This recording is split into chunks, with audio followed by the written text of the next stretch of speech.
Ayan na po yung National Highway. Ayan po na tayo galing. Tapos yung property po, ayun lang po sa may puno ng, ayan po yung puno na yan. Tatawid lang po tayo ng sapa. Ayan lang po. Wala pa po siyang 50 to 60 meters lang po ang layo niya sa kalsada.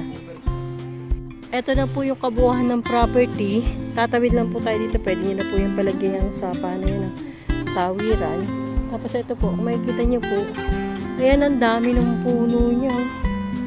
Ang ganda ng ano ng lupa. Hindi po siya ganun tarik na ano.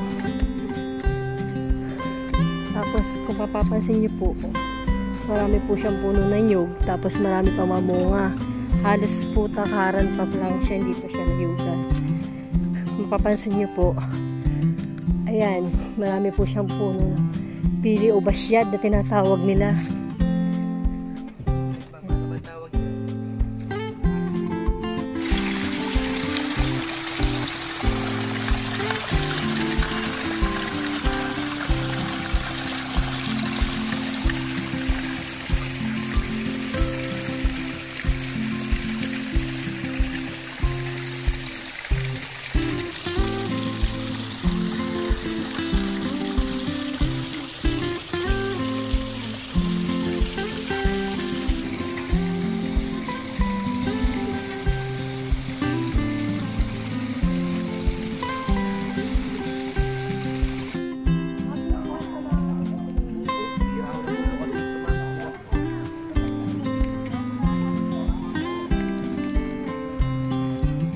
Ito po lahat ng nakikita natin sa property is kasama po ito sa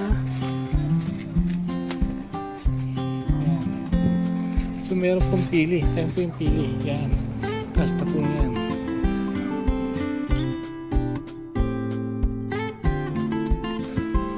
So ito pong pili nito is mahal. Yung nabibili.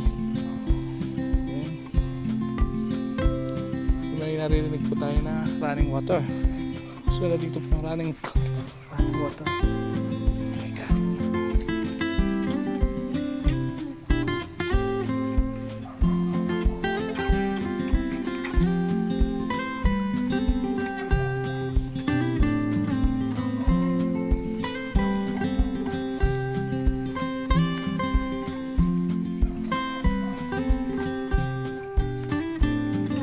So yun po.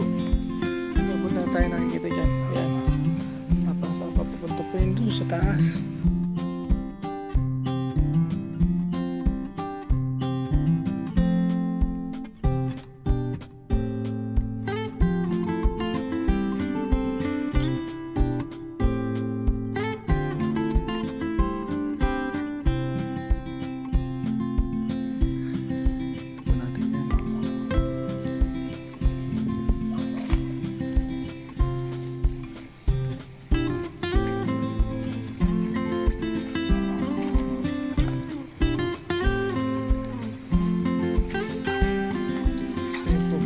Kunting linis lang po yan eh.